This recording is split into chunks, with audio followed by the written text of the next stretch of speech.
Hey, what's going on? It's Bill Burr, and it's the Monday Morning Podcast for Monday, July 1st, 2013. Oh, my God, is it July already? I feel like the summer's going by, and I haven't even put on a strapless yet.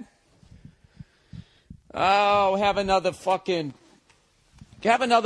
and fucking something stupid drink, all right?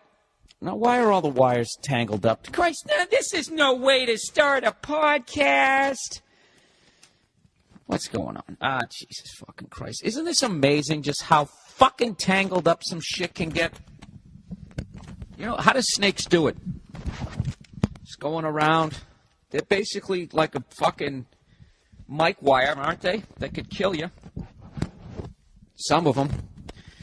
Sorry. Just got to undo this fucking... Is this any way to start a podcast? Is it putting a fucking windscreen back on it? I use a windscreen inside. All right? So if you're new to my podcast, that's the level of intelligence that you're going to be dealing with. Do you think as a snake, right, if you're not poisonous, that's got to be like sucking at sports, you know, for a human being, and you go into gym class? What exactly do you do if you're a non-poisonous snake? I mean, you can't fucking grab anybody because you ain't got no arms. What do you do? How does a garter snake? Or is it a gardener? Oh, Jesus. How the fuck does a non-poisonous snake eat? It just has to eat shit alive. Just, you know, shit that isn't tougher than it. And it's just got to lash out at it. Just, is the fucking thing squirming around? God, what a life. You know, and I tell you, you got to commend the Garner, James Garner snake. You really have to commend them for for their attitudes. Like, you meet them, they're not really bad people. You know what I think I'm going to do? I think I'm going to write a thank you letter, and I'm going to put it in the fucking Garter snake, whatever the fuck it is, newspaper, and just thank them. You know, just try and shine a little light on the snake, and then I'm going to sign it myself, dude. I really have to fucking address this right out of the gate. I used to like the Blackhawks organization. I sat there through 6 fucking games watching that phenomenal team basically kick the Bruins' ass. I mean, they beat us in 6 games. Now, I know they weren't blowout games, but still, you know, they just were better than us. And here I am coming to the acceptance that we were 2 games short, that we were 2 games to 1 up. You know, 3 games in, all we got to do is split the next 2, and we win it, and we never win another game. Lost 3 games in a row. That's fucking tough. And then that ends, NBA's over, and now I have to somehow come out of the high-paced level of NHL hockey, and the excitement of the NBA Finals, to, like, the dog days of summer baseball. High and inside, ball 2. Dandy day for a ball game. If you're in town, come down this Saturday. This Saturday is hat with a propeller on it day. First 40 douchebags that show up get one of these. I don't know why you'd want one, but they're free, so you know people are going to come. Anytime it's free. All the fatties show up. So I'm sitting here trying, you know, all right. But it's a great thing. You know, we're competitive. We got a great team. We got a great base that we can build on. Who knows? Maybe next year, right? So I'm starting the healing process of it. And what do these cunts do? The Chicago Blackhawks, they take out a full-page ad in, like, the fucking Boston Globe. And this is the best part. Rather than just saying, oh, by the way, in case you forgot, we kicked your ass in the Stanley Cup Finals. These fucking cunts have the nerve to write a thank you letter to the Boston Bruins organization and to all their, this is the greatest thing ever, classy fans. It was one of the biggest douche-chill inducing events in sports since I don't know when, since maybe LeBron James, The Decision. Can you fucking believe that?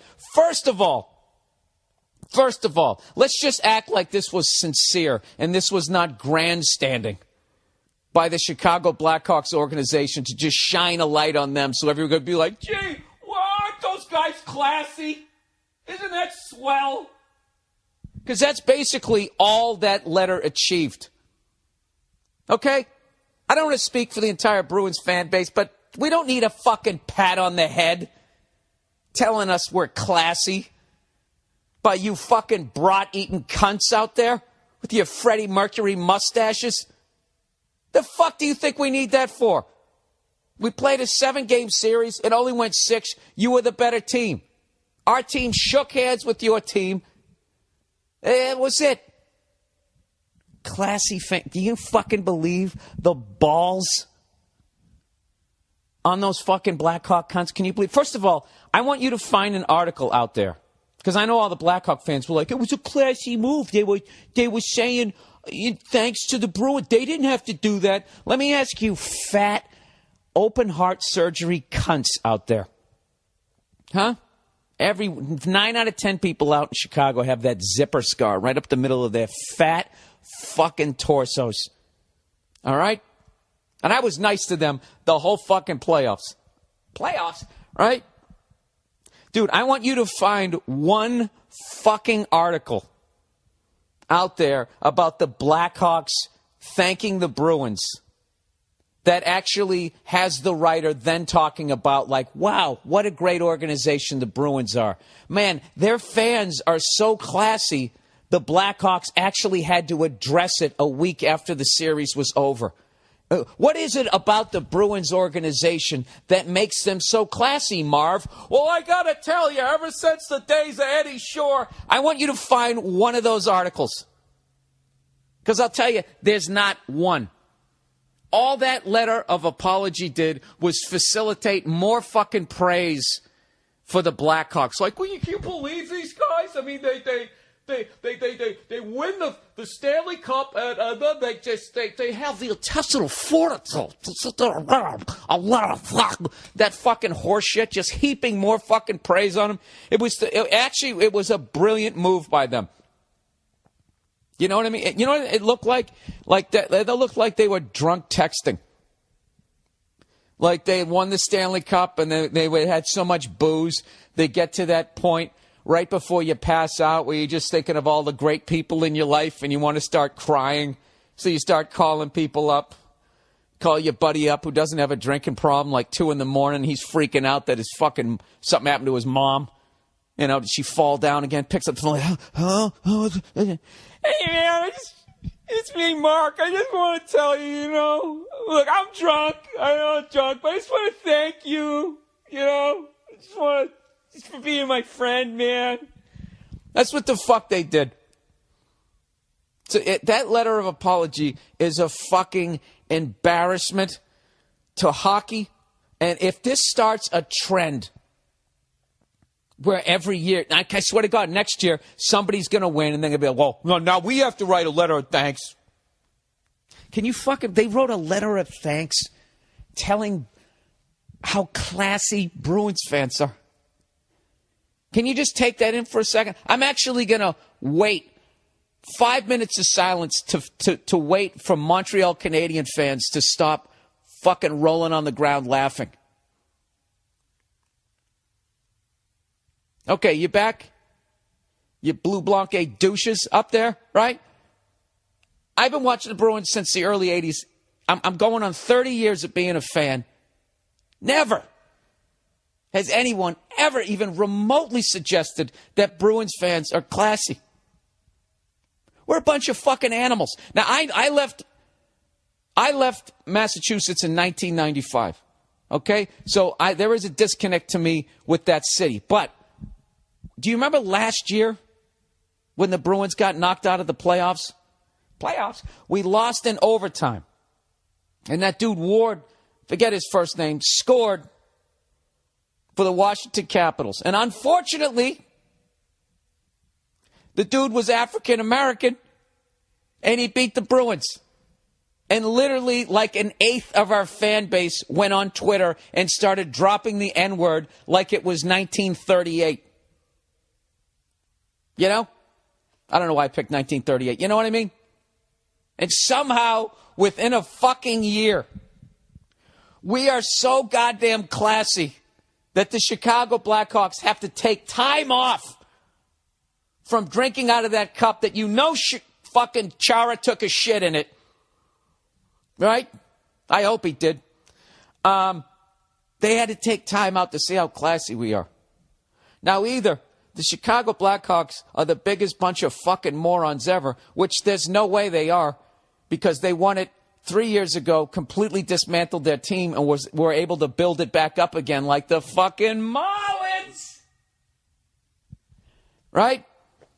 Or the Chicago Blackhawks and the city of Chicago is so fucking racist that even that absolute public relations debacle of last fucking year, that absolute embarrassment that made me feel shameful that I was from that fucking city, is so pale, so in comparison to the unbelievable fucking level of racism in Chicago that they didn't even notice it. You know? I bet, this is how racist Chicago is. I bet last year, when they saw some Bruins fans' reaction to Ward scoring that goal, that they're so fucking racist that actually warmed their heart a little bit, and they probably already penned the first draft of that thank you fucking letter. I don't know if you've ever been to Chicago, but it is brutally fucking racist, you know, as is Boston. But we get all the fucking attention about it. Like the racism is in the South and it's in Boston, you know? Like they don't go to Pittsburgh, where the other side of the tracks is literally the other side of railroad tracks. You literally walk across railroad tracks and instantly you're the only white person on that side of the tracks.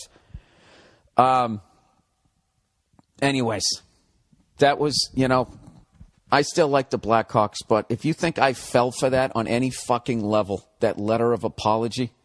Do you remember earlier this year where Jerome McGillna had the choice of maybe going to the Boston Bruins or maybe going to the Pittsburgh Penguins, you know? And it was a close decision, and he decided to go to Pittsburgh. Wouldn't you think that maybe that horrific reaction that some Bruins fans, to be fair, had after losing last year maybe tipped the scale? Because you got two great teams, you know? I know a lot of people. Well, I guess Pittsburgh's fucking racist too, but they never get it. They don't get any press on it. You know, all they talk about there is it's hard-working steel town, that there's no steel mills anymore, and anybody who had balls and made steel and built the bridges is at least in their 80s at this point, so it's a bunch of button-pushing computer cunts downtown at this point, but they still wear hard hats to the game. I'm sorry, people. Like, that fucking... Look, the end of the day, all that letter of apology did was just heap more praise on the Blackhawks. It was the Ron Burgundy moment. I look good. I mean, really good. Hey, everyone! Come and see how good I look! That's what they did. So let me tell you something. Chicago Blackhawks organization and your entire fan base, you can take your fucking thank you, whatever the fuck that was, that letter you wrote from summer camp, you can fucking crumble it up. How did The Rock used to do that? And shove it straight up your candy ass. Please don't ever do that again. If any other organizations are listening to this, please don't do that. That fucking... Just please don't do it. It was such a great finals. 2 original 6 teams. One of my favorite moments of the playoffs was when that cunt that I respect, that pest on Chicago, was holding up. He's holding up the fucking Stanley Cup, and he's still bleeding from the series.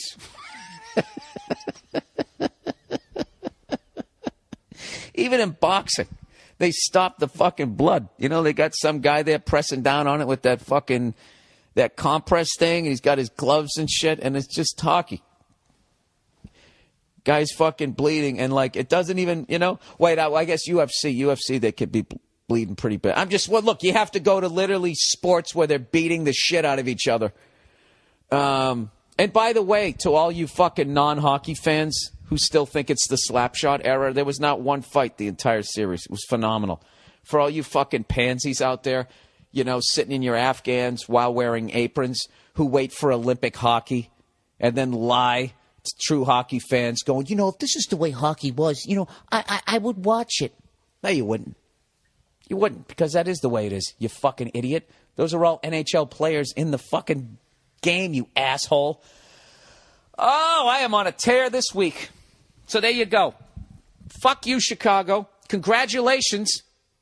You know what I should do? Hey, why don't we have a donation thing here? Everybody fucking donates money to the Monday Morning Podcast, and I'm going to buy out some ad space in the Chicago Tribune and write a thank you letter for the thank you letter, so I can see somehow, well, what a classy podcast. I know he says cunt every other word. I know he can't read out loud.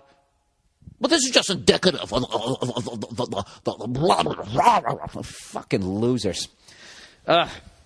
Oh, douche chills. I got halfway through the letter and I had to stop reading. I just stopped. It was like eating lemons. And there's no fucking way. How do you not know how cunty a fucking move that is?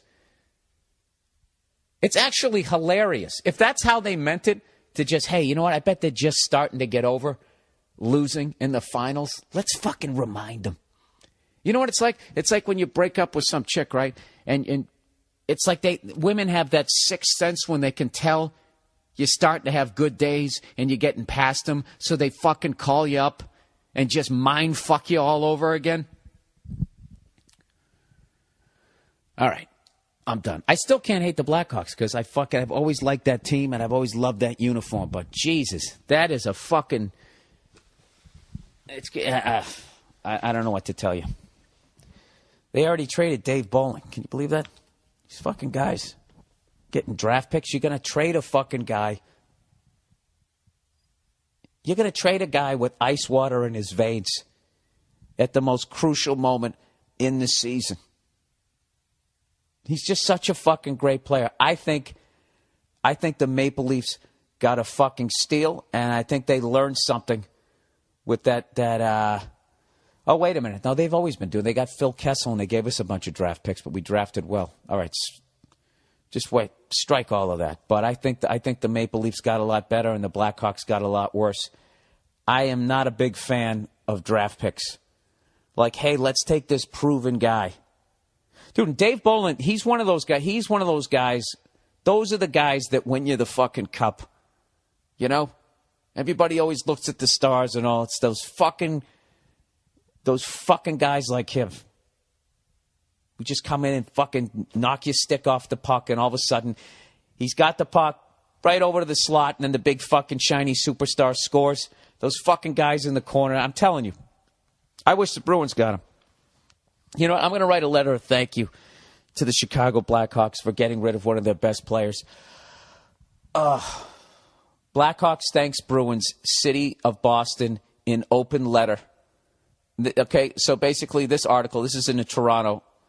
They say the Chicago Blackhawks penned a full-page open thank you letter to the Boston Bruins in the City of Boston Friday, just 4 days after beating the Bruins to win the Stanley Cup. It's signed by, they all the guys. So they basically quote the entire thank you, and then the last paragraph. It's got to be about the Bruins, right? It's got to be because they're so fucking classy, right? No, it goes, it was a classy way for the Hawks to wrap up a season that culminated with their second cup in 4 years. Chicago won the best of 7 series 4-2 after gutting out a 3-2 comeback from behind win in Game 6 Monday in Boston. See what I'm saying? That's how all of them were. There was nothing about the Bruins. It had all to do with Chicago. You fucking... That was like a chick move. I got to give you. That was definitely... that makes it even worse. We lost to a bunch of broads. Oh, my God. Dude, that was right up there. That thank you... I'm going to keep going on this thing. That fucking thank you letter was right up there with Sally Field going, you like me. You really like me. You know those moments where you're like, oh, God. You know? That big drunk woman who married the fucking old guy. Do you like my body? Oh, I'm getting uncomfortable just thinking about it. Blah, gross. Fucking gross, Chicago. That letter was fucking gross.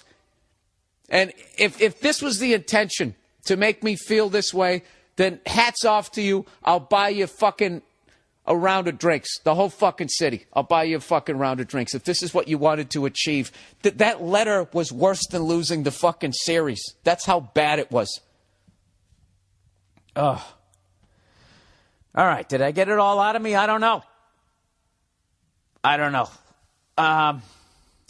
Where the fuck do we go from here? Let's just dive right into it. So I've been keeping up on this Snowden thing, trying to see where this guy's going to land. I'm rooting for him. I don't know about you guys. And I'm sick of people talking about him like he's a fucking rat. I think he's a hero. You know? There should be more whistleblowers. This is just an unbelievable fucking amount of power to give anybody. They got a great article, the whole Who's Watching the Watchers. You know what I mean? Dude, this is like what this guy was working on that I've basically glanced over in articles because once I get intimidated by how long shit is, I have to stop reading. What this guy is fucking working on, you have to understand that, like, that's game, set, and match. They don't even have to whack people anymore. They don't. If they just have every fucking thing you ever did and ever said on the phone, text, it's fucking over. It's fucking over. So look at me. What office could I run for? Let's just say I didn't do a podcast. But you guys know my sense of humor. All right? How arrogant was that? You guys know me. I'm a fucking loose cannon. What a douchebag. Anyways, I'm rooting for this fucking guy. And right now, he's looking to land, I believe, in Ecuador, which is really hard when even everybody down to my level knows where the fuck he's trying to go. I think this kid's heart was in the right place, and I think he saw what he was building. He saw it for what it was. As much as it could stop terrorism, it also gave a bunch of fucking potential sociopaths an ability to build up or absolutely fucking destroy anybody that they wanted to. And, that's just it's too much power. If you look around the world, the amount of places right now where people are protesting because they are absolutely sick of the people in power and how they're running things, can you imagine being in that situation? Like, just having a fucking dictator?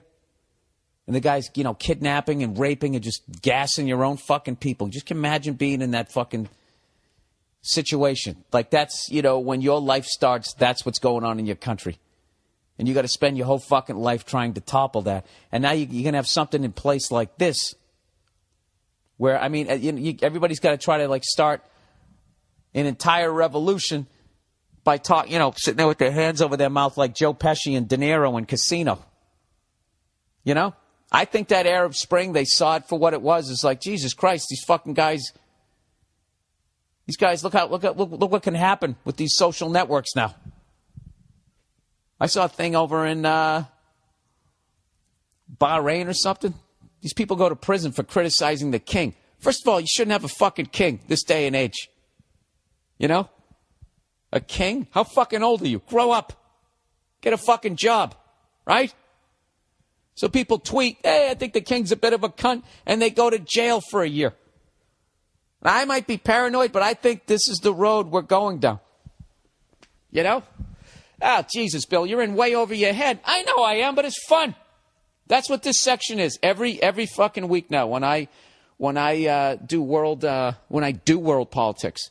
Not discuss them, not read about them, when I do them. No, seriously, I'm rooting for that guy.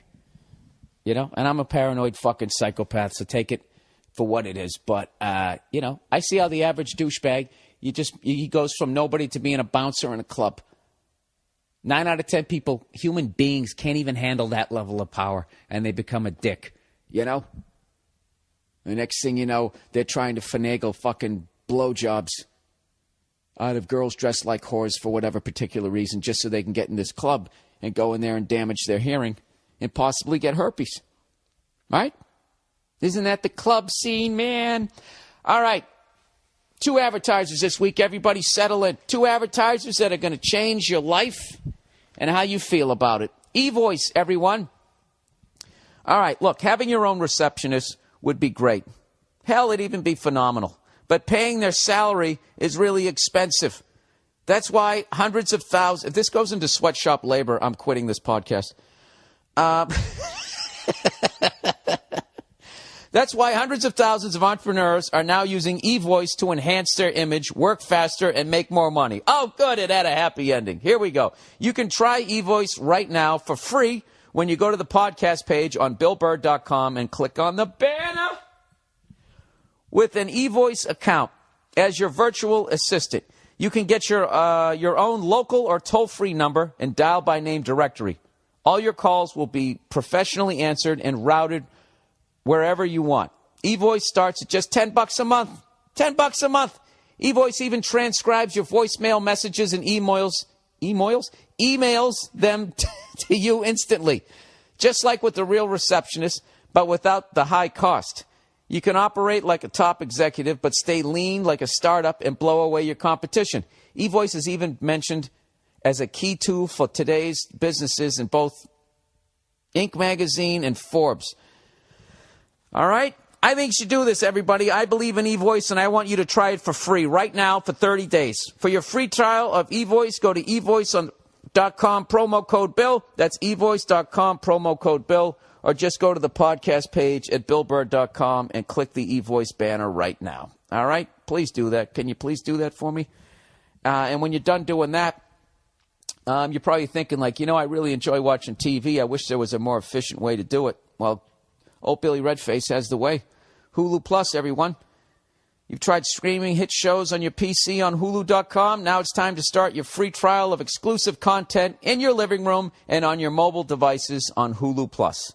With Hulu Plus, you get total control to watch thousands of shows wherever you want, whenever you want. Use Hulu Plus on connected TVs, game consoles, Blu-ray players, Roku, Apple TV, PC, or watch from anywhere on your smartphone or tablet on demand at all times.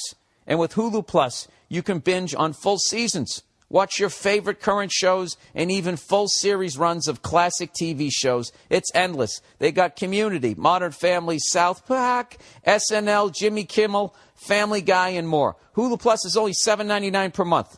But right now, they're offering an extended free trial of Hulu Plus that is only available to my podcast listeners. Take control of your TV watching experience. How do you do it? You go to the podcast page at BillBurr.com. You click on the Hulu Plus banner for your extended free trial, or go to the HuluPlus.com/Bill. Again, click the Hulu Plus banner on the podcast page at BillBurr.com, or just simply go to HuluPlus.com/Bill. All righty. That's the advertising for this week, everybody. Where do we go from here? Oh, man, I had a bad day yesterday. I've been trying to drop weight, I got all the way up to $185, so now I'm back into the 170s, because that's how I do it, I don't know about you guys, but there's no goal in my life that includes me wanting to be a fucking lard ass. I just don't want to do it, Be that guy bending over to tie his shoes like, fucking head turning all red, I don't want to do that. I want to be that guy rolling over on my woman, right? She can't even breathe. So she's got to get on top of me. I just don't want to fucking do that. Pushing my gut up towards my face so she could find my dick. I don't want to be that guy. This is like a testimonial. So I've been eating pretty much as good as I can, as far as knowing what's bad for me and sort of knowing something about what's good about food for me. Good about food, trying to eat the right foods. Just bear with me, people. All right, I'm not a smart man, Okay? Half the reason why I do this podcast, oh, gives a fuck. I do this podcast to promote me and all my stand-up gigs. But one of the unintentional upsides to this podcast is it really has to make you feel better about yourselves. Certainly your reading out loud skills. Did you hear the particular moment where I started mind-fucking myself during the e-voice read? But did you notice how I went Dave Bolin? And I fucking collected myself, and then I delivered during Hulu Plus. Did you notice that? Anyways, what the hell am I talking about? So I've been trying to work out here. Been going on hikes, and each day I go on a little bit longer of a hike. And these are the real hot months, and I wasn't even thinking. And I brought my dog out, and we went on this long hike. And, I brought her water and all that type of stuff, but I didn't know a dog could get a sunburn. I know. I just made a great podcast. Now you're all going, oh, she's fine.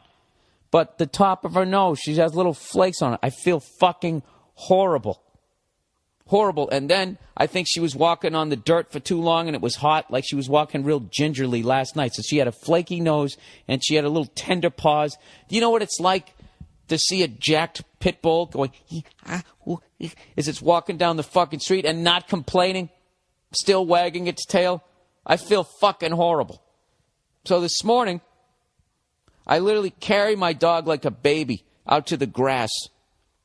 And I let it do its thing, and I carry it fucking back. And one of my neighbors is like, oh, what happened to your dog? And I'm like, oh, feed it. I couldn't be like, I'm a terrible person. That's what happened. Because of my own vanity. Because I don't want to have a head the size of a mini keg. I took my dog on too long of a fucking walk.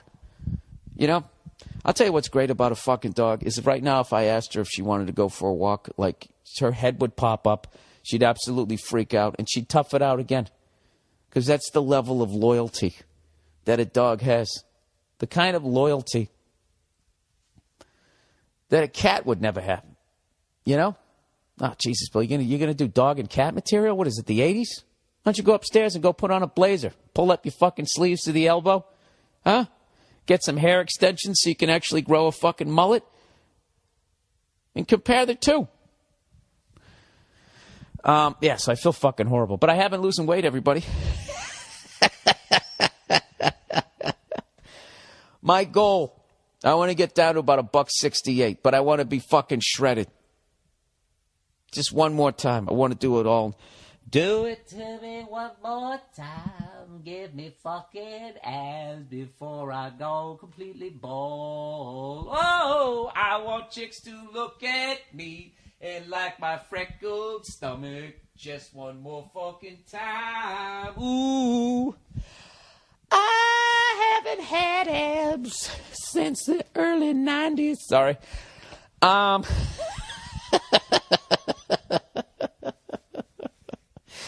Sometimes when I'm in a fucking silly mood, I like to come out on stage to that song, The Captain and Tennille, like the second show on a Saturday night.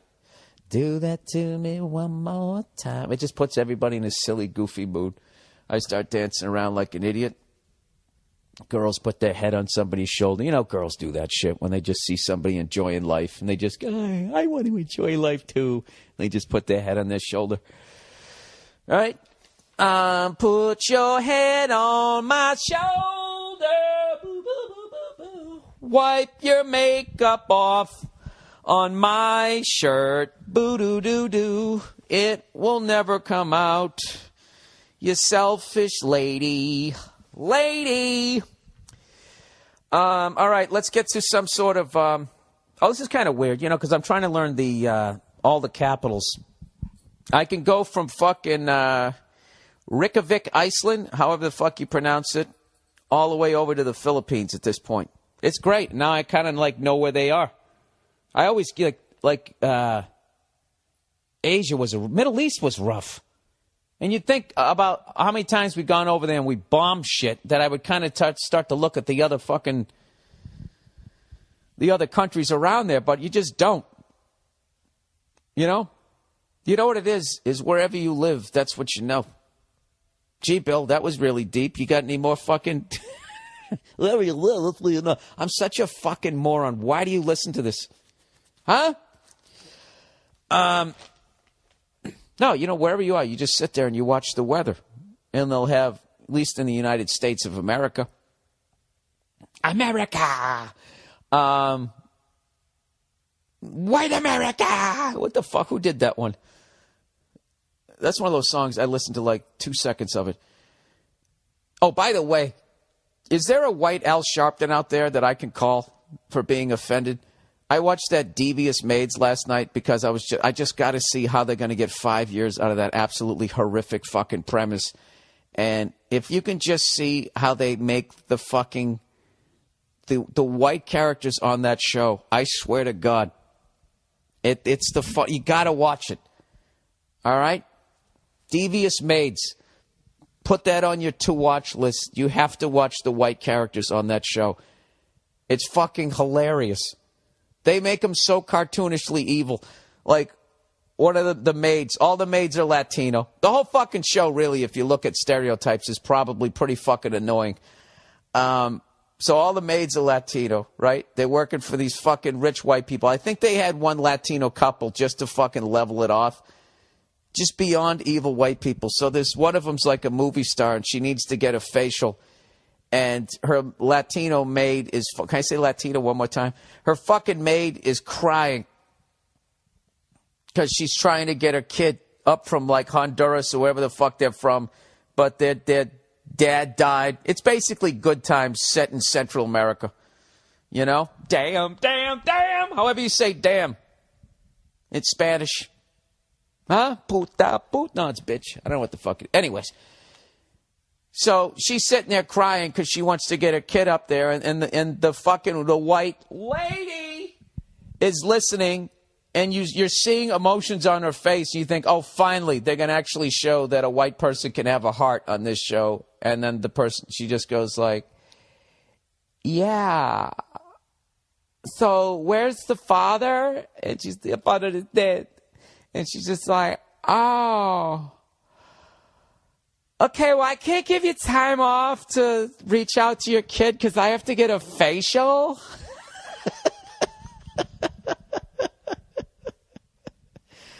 Oh, it's a fucking phenomenal show.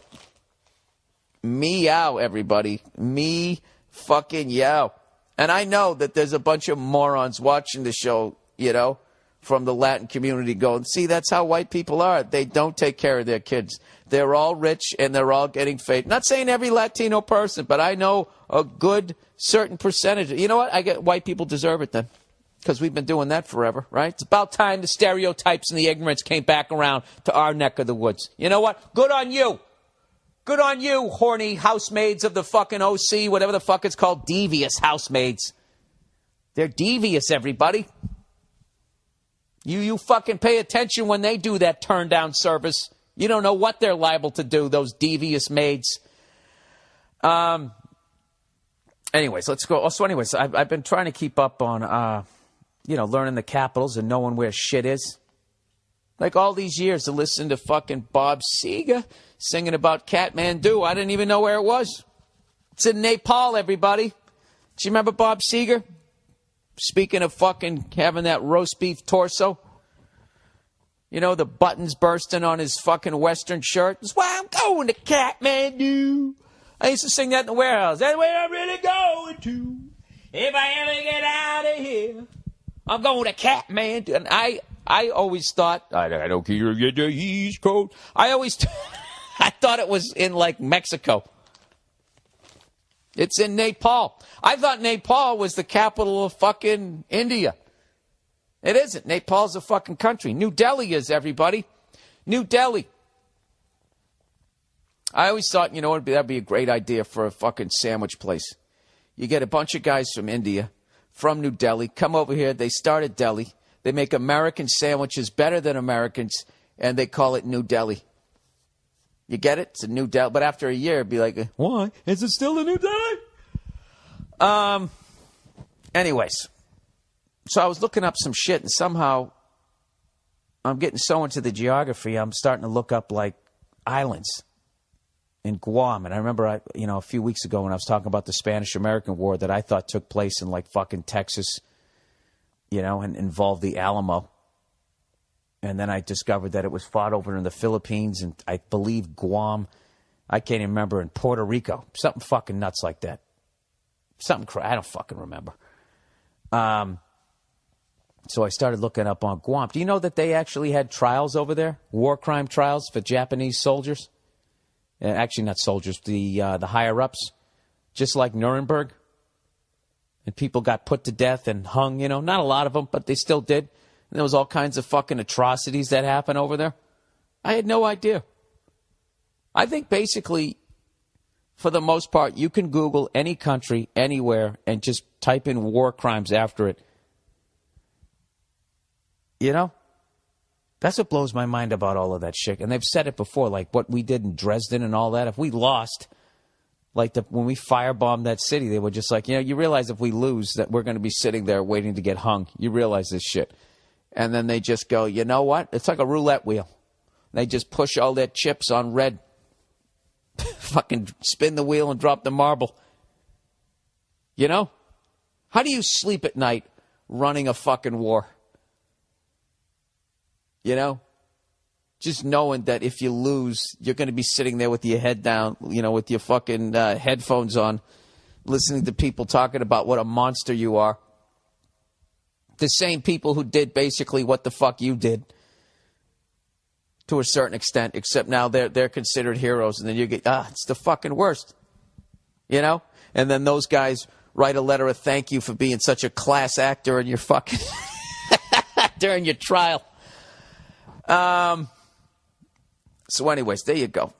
So now people. One capital I taught you this week. Kathmandu. For some reason it's spelled Kathmandu. Kathmandu. That's why I'm going to Kathmandu. Let's get to the letters for this week, everybody. And it's starting off, speaking of war crimes, speaking of death, speaking of things, what do we got here? Cadaver Lab. That's a good name for a band that isn't that good. Meet some chick, you want to fuck her, and you can't because she's dating the lead singer of Cadaver Lab. And you're just sitting in your head like going, Cadaver Lab? Like, that's the name of the band. Let me guess, do they have a bunch of props on stage of people bleeding? Didn't Alice Cooper already do that 40 fucking years ago? Can you just spread your legs and get some normal dick in you, sweetheart? Okay. Local Heroes Cadaver Lab signed to Elektra Records. Dear Billiam, I work at a medical device company in southern Massachusetts, and I know you will be in the area for your shows. Oh, that's great. You just cross-promoted my shows. That's like a Jimmy Norton bit from way back in the day on Opie and Anthony show. On the Opie and Anthony show, the Opie and Anthony program, if you want to get official. He goes, I see you're going to be in the area doing some shows and want to see if you're interested in coming into a cadaver lab. Knees, shoulders only. No faces or bodies. Well, what the fuck, dude? That's just like watching the movie trailer, but you don't get to see the movie. He said, I designed a screw to repair/rebuild your ACL. I know you and Joe Rogan talked about it. I didn't talk about it. That's definitely some Rogan stuff right there. I'm too dumb to talk about shit like that. This podcast is the exact opposite of the Joe Rogan experience, where Joe actually fact checks like shit. Did I say it right? Fact checks. Shit. I can't even get through this sentence. I don't. I just sort of, overhear things and then I just present it as fact. So anyways, I know you and Joe Rogan talked about it, but if you would like to see a jackass like me try to repair one in a lab, please let me know. You don't have to touch anything, or you can if you want. Let me know. Thanks, and go fuck yourself. You know what, dude? I think you've been working in a cadaver lab too long that you feel that you can just openly invite me to this. I don't have to touch anything, but I can if I want. Like, I just want to fucking squeeze somebody's dead knee that's not attached to anything. Why in God's name would I want that on my hard drive? Why would I want to know what that feels like?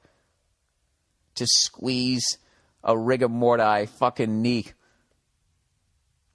Sir, are you like a serial killer and you're looking for a partner? Like that fucking classic one that I watch, where they one of the greatest lines ever uttered on television, when they were talking about when the first serial killer met the second serial killer because he went to a new town, said move to some new town. There, he met a pyromaniac and sometimes transvestite, or a transvestite and sometimes pyromaniac. That's how they described this guy. He was a cross-dressing, sometimes pyromaniac. And then they hooked up and they did a bunch of murders together. I do find that fascinating, and I know that your work is leading to a better good for people who are alive, but, there's things in comedy that I know you wouldn't want to see. So I would invite you backstage during particular fucking moments, and that's what you're basically doing. All right? Now, if you had the entire fucking body, that's another thing. No, it's just disrespectful for me to go down there like I'm going to SeaWorld, looking at body parts. So that's what happens, like when somebody donates their body to science. Like they just take your we'll just take the knee. Like, do you guys go to like the butcher? Yeah, let me get a pork shoulder and somebody's kneecap. I feel like working on ACLs. Man, I guess it's a great thing that you do. What's funny? I have no problem getting cremated because even if for some fucked up reason you still feel it, I mean, it's going to suck for like 45 minutes or a couple of hours, however long it takes to burn you down to ash. And as awful and as horrific as that sounds, being slowly burned for fucking 2 hours, it's over in 2 hours. Whereas if you're fucking laying in a box completely intact, full of preservatives, you're just slowly decomposing over 100 fucking years. I don't want to do that. Get it over with. But that does freak me out that you're going to sit there and, have my fucking knee on one table, my shoulder on the other. So Drew Brees can fucking throw a better pass. That's just fucking weird. You know what? That was really cunty. You invited me, and I didn't accept. And then I was a dick, and I trashed what the fuck you do. Come on, dude. You got to understand, all right? Yeah. I can't do that. I thank you for the invitation. It would just be weird. I'd show up with DVDs. There you go, an appreciation of you showing me this ankle. Married women. Hey, Bill. I know what I'm doing is wrong. Oh, Jesus. I'm a single guy who became friends with the married woman at work. Here we go. Devious maids. We have a ton of stupid shit in common. We even like the same flavor chips. I know, it's retarded. We became Facebook friends. How did you become Facebook friends? Why don't you just be honest with me? You saw her, you wanted to fuck her, and you knew she was married, and you didn't give a shit. All right? I've been there. Here we go. We have like the same flavored chips. We became Facebook friends, and little by little, her messages started getting sexual. Yeah, and I'm sure you didn't facilitate that on any. You weren't stoking those fucking flames, or whatever the expression goes. You weren't fucking blowing on the hot coals at all, right? You were just sitting there talking about Earth, Wind, and Fire, and all of a sudden she's like, speaking of fire, my pussy is raging right now for your cock to be in it. And you were like, whoa, hey, where did that come from? I was just talking old R&B music. It's at the point where she comes right out and told me she wants to fuck me. She's smoking hot with no kids, and it's so fucking hard not to do something. It goes against all my beliefs, but I can't stop thinking about it. I have a feeling she wants out of her marriage, but I don't want to be a homewrecker. I've also have to see her at work, so it's extra hard to tell her to fuck off. I listen to you every Monday, and you usually tell guys to whack it and see if the feeling goes away. Well, I already did that, and it didn't work.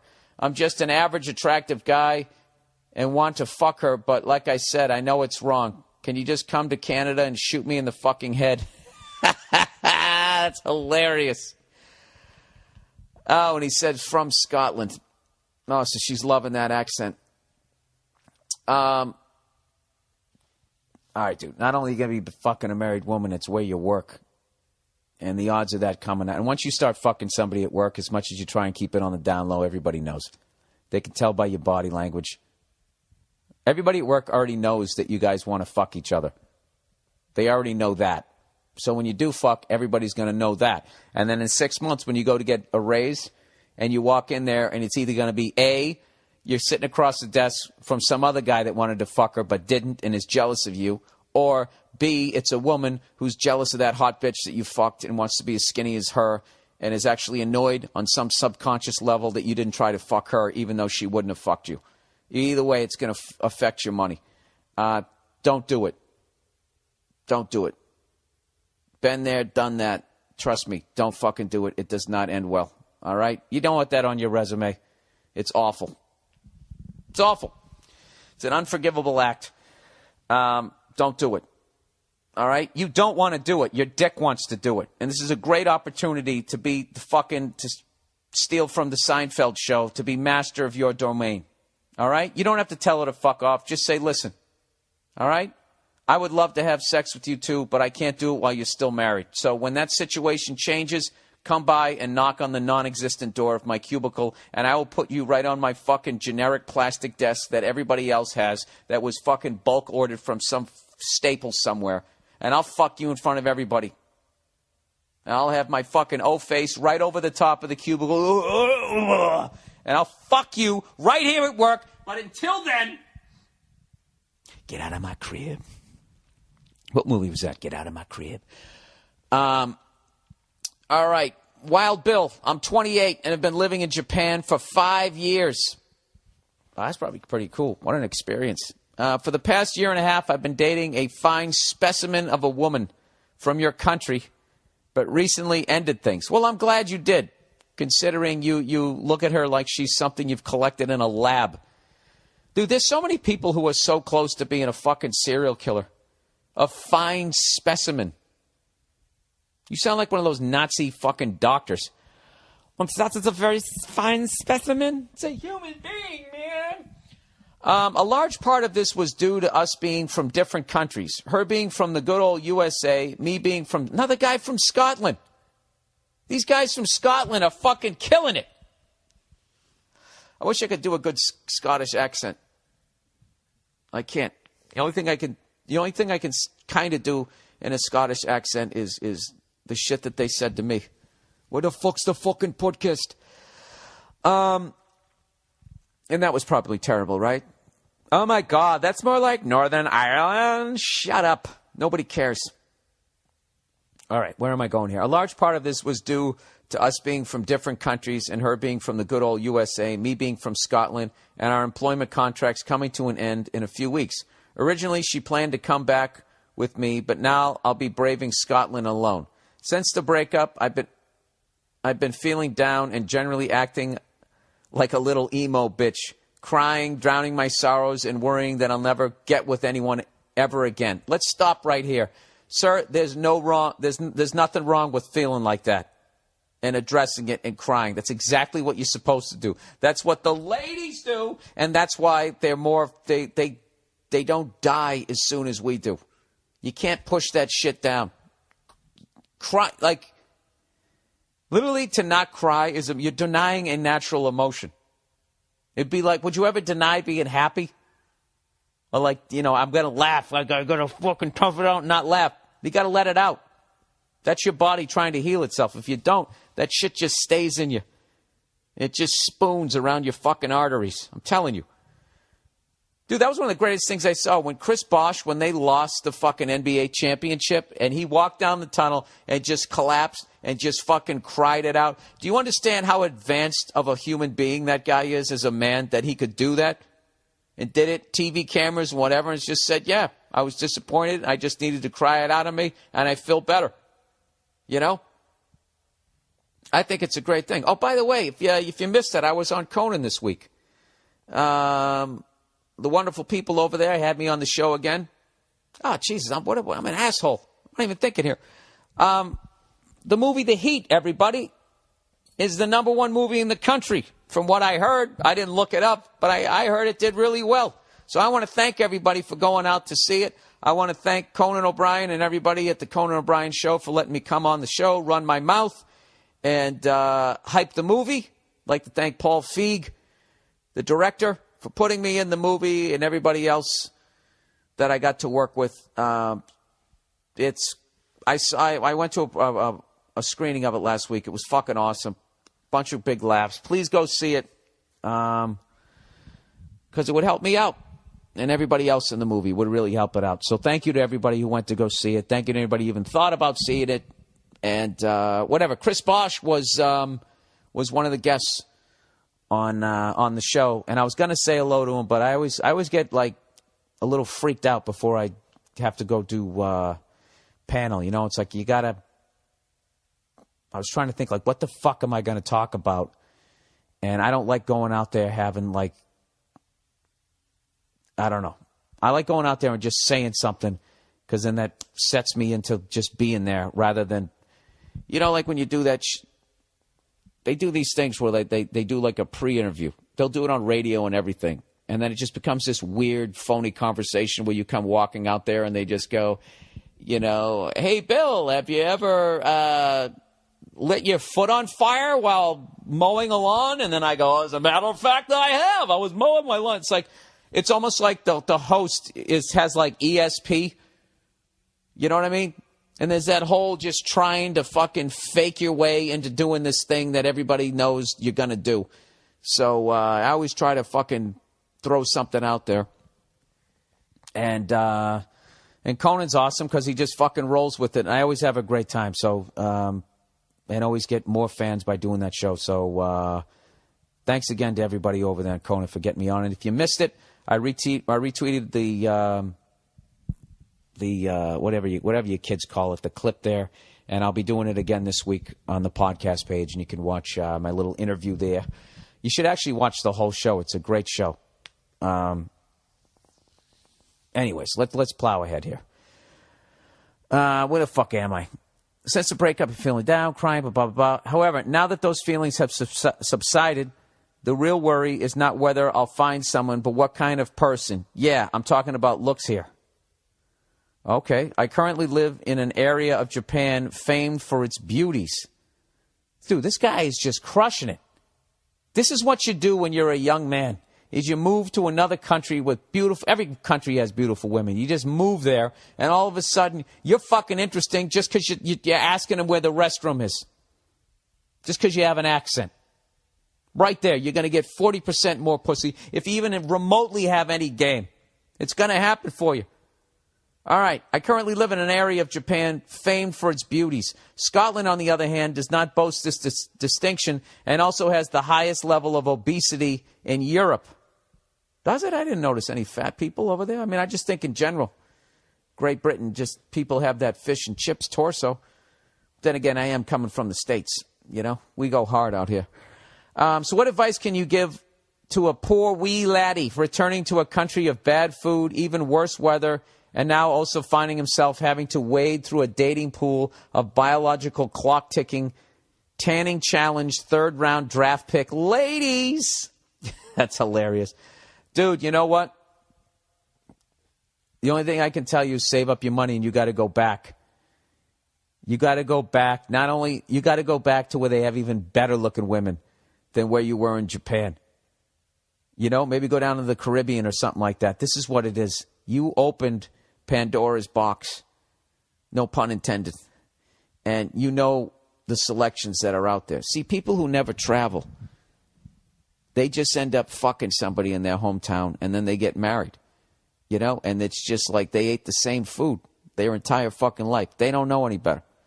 They don't understand how long the buffet table is of ladies that are out there.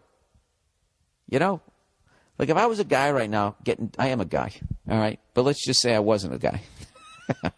No, if I was some dude getting divorced and I didn't know where to turn and I was a little bit older and that type of thing, like that is what I would do. I'd get a personal trainer.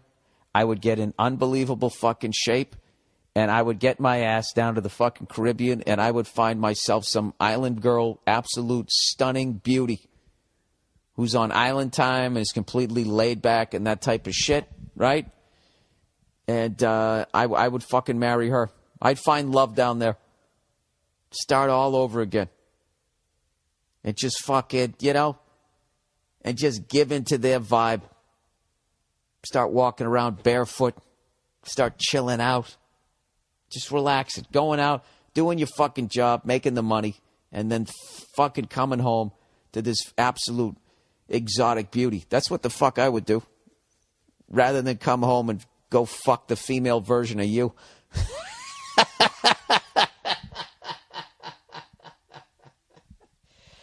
You know, that's what I learned through travel. So there you go, sir. That's what I would do. I would get a job there, and I would tough it out, save up some fucking money, and I would just literally Google where the most beautiful women are in the world, look at the pictures, make a judgment for yourself, and then just fucking move there. You're young, you're not tied down. You can always go back to Scotland, you know? But you could have some fucking beautiful lady on your arm. It can happen. All right? But you got to take that first step, sir. You got to put your freckled foot down and just make that decision that, you know, you're going to bet on yourself. Give yourself a better life. All right? God bless you. Good luck to you, sir. All right. Girlfriend hits me. Jesus Christ. Howdy, you no soul having motherfucker. Can we stop with the hacky redheaded jokes? You know what I mean? You know how many times I've fucking heard that we don't have any soul? I don't have any soul. Did you hear that, sir? Did you hear the wonderful advice that just came from my heart? How could you say that? You know what? Just for that, I'm not giving you any good advice. I'm going to give you some terrible, terrible advice here. I'm 26 and have been dating the same girl for almost a year.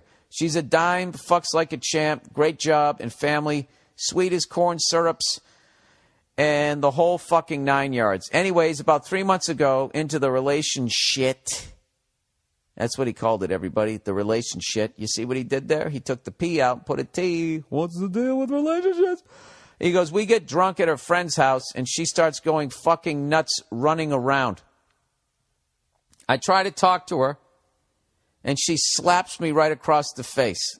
I was seeing red, but I had enough self-control to let it slide. In the past 2 weeks, however, she has slapped me in front of my friends and squeezed my nuts to the point of vomiting because I was playing around and pissed her off. Wow. She squeezed your nuts so hard you puked? Were you drinking? He goes, this has completely turned me off and had made me seriously consider dumping this broad. Dude, she grabbed your balls and squeezed to the point that you puked, and you're still writing me for advice? How fucking hot is this girl?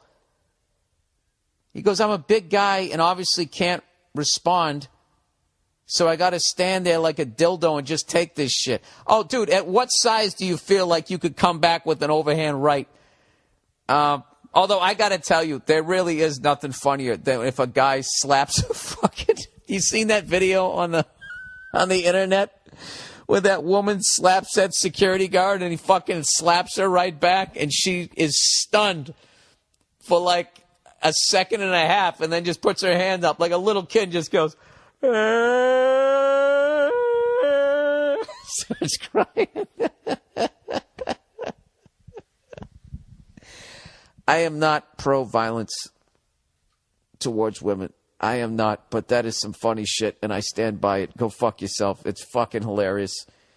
All right? She got the old right there, Fred. Oh, right there, Fred. For new people, I've told you what that expression means. But before I do that, I really need to fucking... You guys are using cold lotion incorrectly. You'll be like, Chicago Blackhawks beat the Bruins in 6 games. That's some cold lotion. That's not cold lotion. All right? Cold lotion is when somebody goes to do something nice for you, and then there's like something bad about it. Like Nia said, can you put some lotion on my back? That's a beautiful, loving, nice thing to do. But I didn't warm it up in my hands, and I just put it on her back, and it was cold lotion. Do you get it? So I still put lotion on her back. Her skin wasn't dry. I did her a solid, but the way I did it caused like this fucking jolt, this uncomfortableness. That is the definition. It's actually, the definition is up on what the Urban Dictionary or whatever. It is up there. All right, so the Blackhawks beating the Bruins in 6 games is not cold lotion. Because that would be like, they would have let us win on some level, but also fucking blew out one of our guys' knees. But they did let us win. That would be, I guess, I don't fucking know. Anyways, let's get back to this shit, shall we? So, anyways, to refresh your memory before I went off on that tangent, all right? She's slapping him in front of friends and squeezed his nuts to the point of vomiting. And evidently, they're not in the same weight class, so he can't hit her back. He goes, I'm just afraid someday in the future I'll go into rage mode and end up crushing her head on the stove or something and ruin my life. Yeah, dude, you have to get out of this. And he goes, I might go into rage mode, end up crushing her head on the stove or something and ruin my life. Anyways, love you and looking forward to hearing you read this in your own clown voice. All right. Well, sir, you have to break up with this woman. It's not even a question, dude. She squeezed your balls to the point of you puking. It's fucking over. It's over. All right? You need to dump her. And the problem is you know what? Probably nobody has ever dumped her, and that's why she's so fucking out of line. So why don't you do it?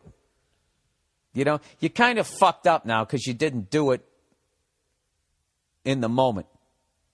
You should have done it the next day and just been like, do you realize how fucking out of line? No, don't curse. You just stay really calm and just say, listen, I don't want to see you anymore. I just don't. I just, I don't know how to fucking do it. I can't do it without cursing. You're a fucking psycho, and you squeezed my balls until I puked, and you haven't even apologized. You're like that much of a dumb cunt, and no matter how smart I am, my kids are going to be cut with your half a dumb cuntness. So, and whenever I see them do something dumb, I'm going to know that it's you and that I shouldn't have dumped a load in you. So I just can't see it anymore. Dude, are you when you break up with her, you're going to be wearing one of those dog, like those suits you wear when you're training a dog how to attack people? A little beekeeper hat and a cup. No, sir, if you're actually,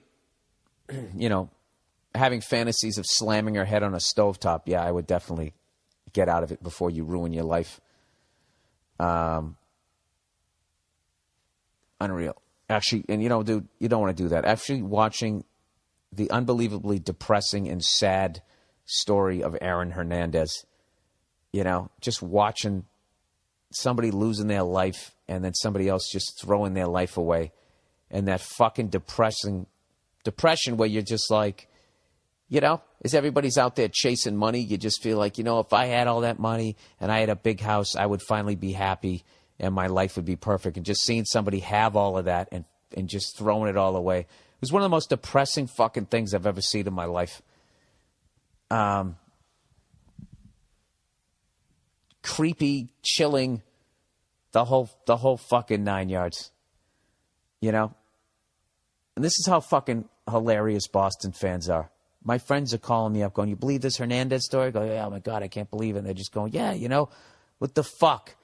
Now what do we do? Gronk's always getting hurt. Who's Brady going to throw to? They don't even fucking... It's like, I think there's something a little bigger than trying to beat the Dolphins or the Jets this year. I think the fact that, that people died, it's unbelievable. Unfucking like, if what they're saying is true, this guy literally, killed 2 people, and the next week he's on SportsCenter. Talking to some, reporter, and some lady. They always have the ladies down on the sidelines. And he's sitting there smiling and waving, and in his head he's like, yeah, I just killed 2 people. Creepy. Anyways, odd question. Hey, Bill. Hey, Billy, I've been enjoying your podcast and stand-up for a while and have some odd issues. I'm a 17-year-old guy and haven't really been social or outgoing most of my life. Well, dude, you're only 17. I was walled off, too. But recently, I've had about 3 girls start making advances towards me and not really sure how to manage that. Go with it, dude. Just go with it. Just take them out, dude. This is what you have to do. You have to push through your first fucking date. All right? And the longer you go, the more of a mountain it's going to seem like. It really isn't, dude. You're stepping over a rake. That's all it is. You know? It's an eighth of an inch off the ground. Just go out there. Everybody makes an ass of themselves when they first start fucking courting a lady. Just take them out. Go to a fucking movie. Go see The Heat. I heard it's a wonderful movie. Anyways, he says, and not really sure how to manage that, but now to more issues. The one girl in particular who I really like has been getting pretty physical. We had some pretty close moments at a couple of sleepovers, and during the last one, she started taking off my belt.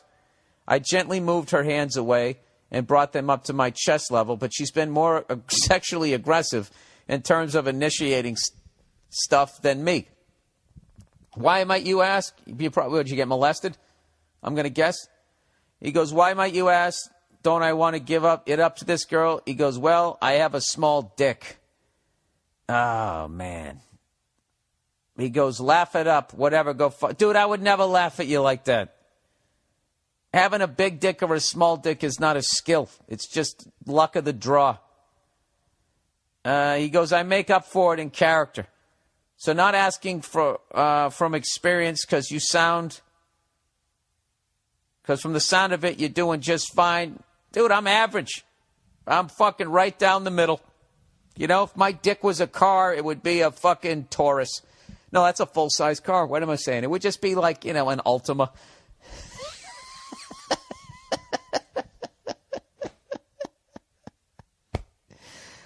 It's not going to scare you. It's not going to disappoint you. It's a friend. All right. It's dependable. Where am I going here? Do you have any advice what to do? I really want to be with this girl, but I feel like she may lose interest in me or write me off because of it, and I'm destined to die a virgin. I got to know what to do, and I can't ask my friends for obvious reasons. Any response would mean the world to me. Thanks for making the world a little brighter, by the way. You make people smile, Bill, and that's pretty important. Some fan with the development issue. Dude, this is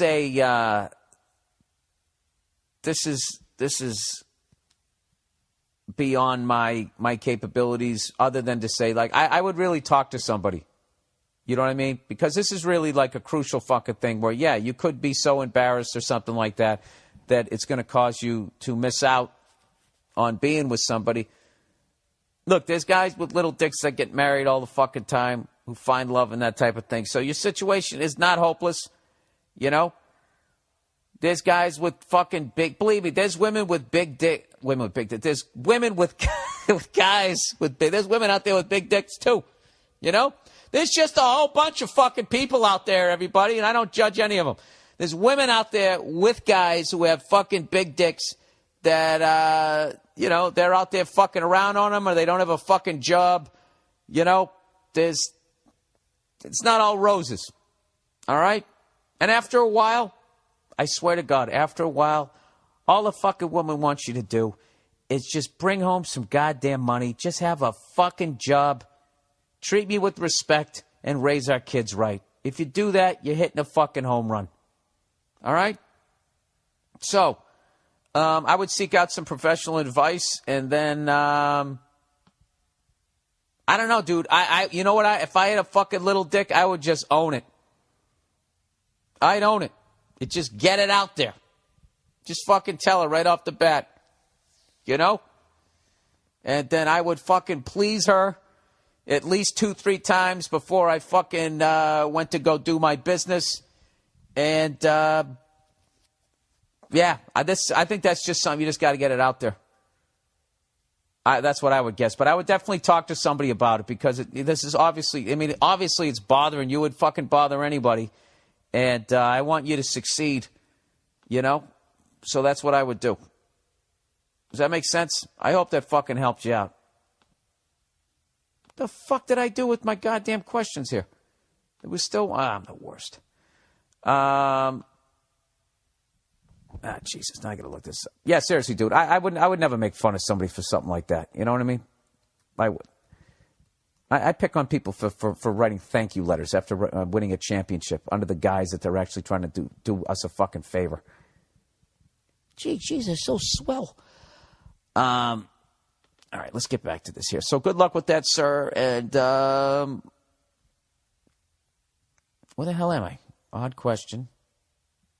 Yeah, all right, I did that. All right, so there you go. There's the advice. I hope that was a positive thing for you. All right, because that's what I'm trying to say. I would never make fun of somebody for like something like that. All right, I think that's the end of the podcast, people. What do I got coming up? Actually, you know what? I'm not on the road for a minute. I got some big shows back east. If you'd like to know about them, you can go to BillBurr.com. I'm going to be at the Cape Cod Melody Tent, and I can't even tell you how thrilled I am to be doing that place. Like I told you, that's the place where the one and only time I ever saw George Carlin. So that's going to be an unbelievably special night for me. So it will be a great show, obviously. And then I'm at the Hampton Beach Ballroom Casino. This is all the weekend of July 12th. And then I got the Newport Yachting Center. So like I said, that weekend I'm playing 2 tents and an attic. All right? And that's the weekend of July 12th, 13th, 14th, or 11th, 12th, and 13th. I don't have it in front of me, but tickets are going fast. So thank you to everybody who's been going out to my shows and that type of stuff and blah, blah, blah, blah, blah. And with that, we got to do the outros here. Once again, people, if you forgot already, now that the show's over, don't forget to sign up for your free trial of Hulu Plus and start watching your favorite hit TV shows right now. Watch TV the way you want to, wherever the hell you want to do it. Just go to the podcast page at BillBurr.com and click on the Hulu Plus banner for your extended free trial, or go to huluplus.com/Bill. And also don't forget, if you're starting your own business, to set up your free trial of eVoice. Join the thousands of entrepreneurs who've used eVoice as their personal receptionist 24/7. Get your own toll-free or local number, professional greetings, have calls routed, and all your voicemails transcribed and emailed to you for less than $10 a month. That's really priceless, everybody. Right now, you can try eVoice for free for 30 days. Go to eVoice.com, promo code Bill, or click on the eVoice banner at the podcast page at BillBurr.com. All right. And with that, I'm trying to get into baseball, everybody. I'm slowly getting back into it. I wanted to start watching the Dodgers. I actually watched the Red Sox beat the Blue Jays. I believe it was yesterday on the final play of the game. Somebody hit a little flare. I'm going to get back into it. I'll get back into it if the fucking Blackhawks would stop sending fucking thank you letters reminding me of what I already know. You know, picking that fucking scab. Yeah, that's it. I've decided I'm going to embrace baseball. You know, I got a nice little time off here. I'm going to lose some weight. You know, take my dog on a short hike, and then I'm going to go on the longer one like what I did today. And I'm going to get myself in great fucking shape here for the summer. And I'm going to watch some baseball. I'm actually going to try to go back east. I'm going to go back east. I'm going to try to take in maybe a Red Sox game when I'm back there. I haven't gone to a game in a couple of years. But that's what I'm up to. All right, and that right there was the lackluster ending to this hopefully wonderful podcast. Once again, thanks to Paul Feig and everyone who worked on the Heat for getting me in that. Please go see it this week. If you haven't seen it already, go see it again or whatever. You'd be helping me out. And thanks to Conan O'Brien and everybody on the Conan O'Brien show for letting me come on and run my mouth and hype that project. All right, that's it. That's the podcast. Go fuck yourselves, and I'll talk to you next week. Hey, what's going on? It's Bill Burr, and it's the Monday Morning Podcast for Monday, July 1st, 2013. Oh, my God, is it July already? I feel like the summer's going by, and I haven't even put on a strapless yet. Oh, have another vodka and fucking something stupid drink. All right? Now, why are all the wires tangled up? Christ, this is no way to start a podcast. What's going on? Jesus fucking Christ. Isn't this amazing just how fucking tangled up some shit can get? You know, how do snakes do it? Just going around. They're basically like a fucking mic wire, aren't they? That could kill you. Some of them. Sorry, just got to undo this fucking... Is this any way to start a podcast? Is it putting a fucking windscreen back on it? I use a windscreen inside, all right? So if you're new to my podcast, that's the level of intelligence that you're going to be dealing with.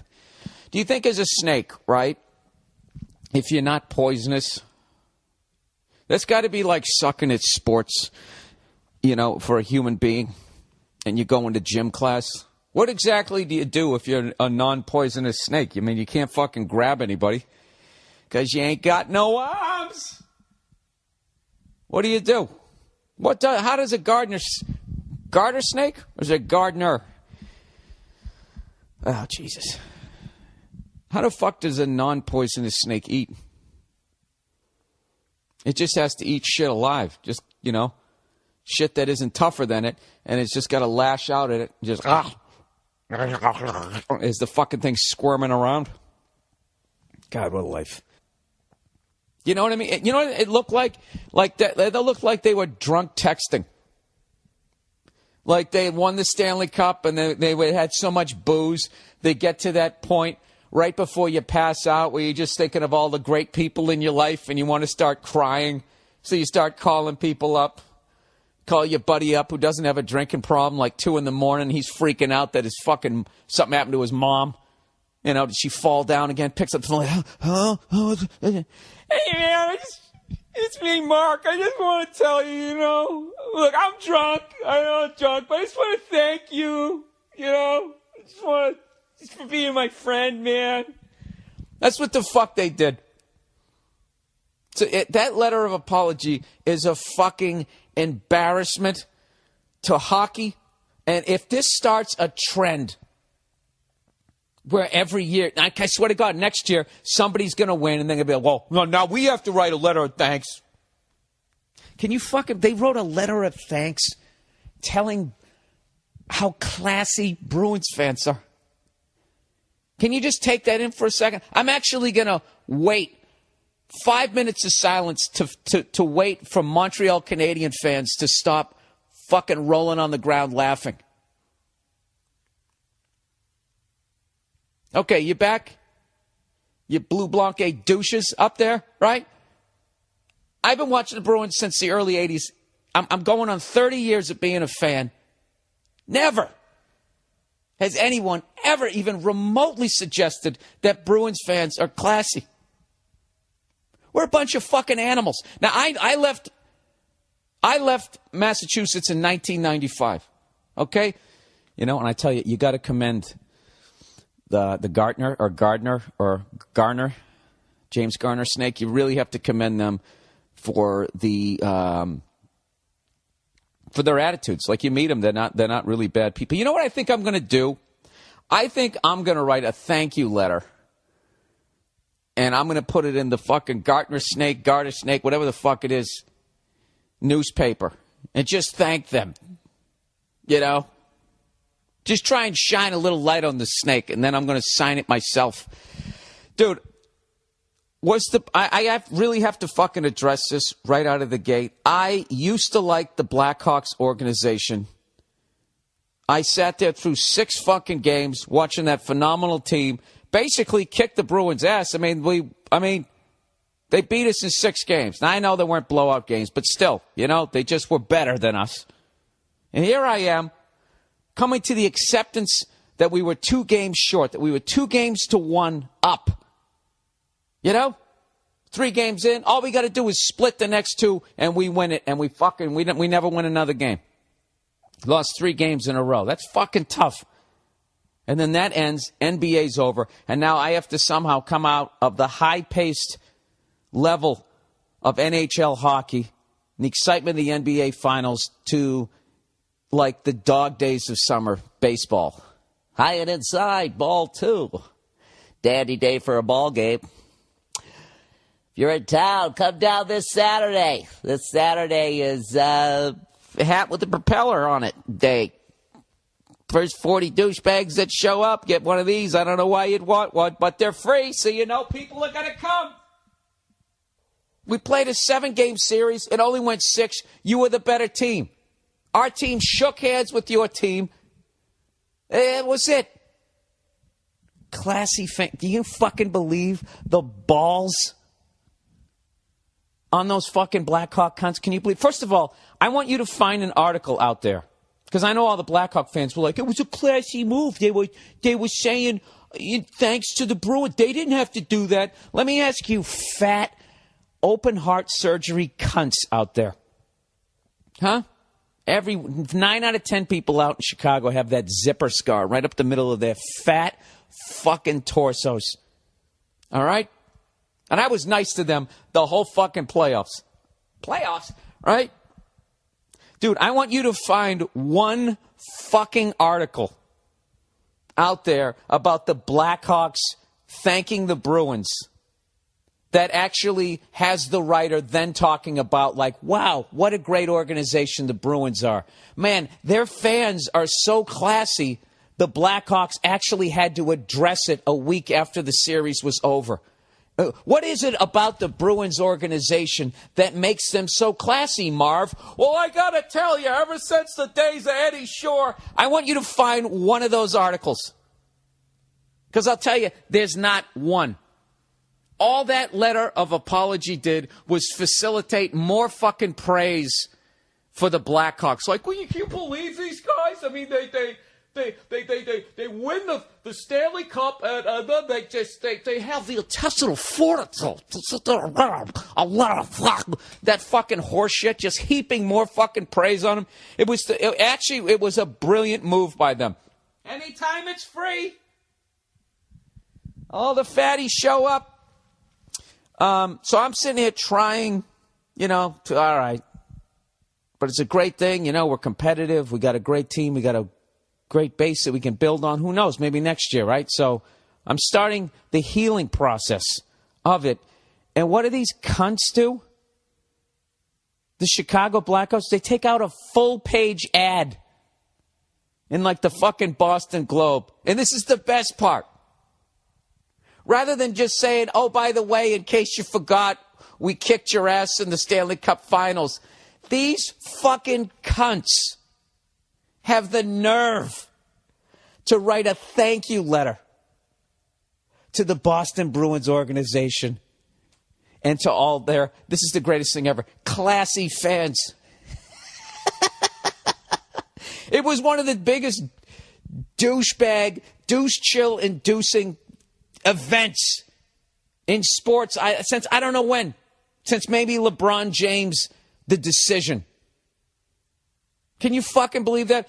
First of all, let's just act like this was sincere and this was not grandstanding by the Chicago Blackhawks organization to just shine a light on them so everyone could be like, gee, aren't those guys classy? Isn't that swell? Because that's basically all that letter achieved. Okay? I don't want to speak for the entire Bruins fan base, but we don't need a fucking pat on the head telling us we're classy by you fucking brat-eating cunts out there with your Freddie Mercury mustaches. The fuck do you think we need that for?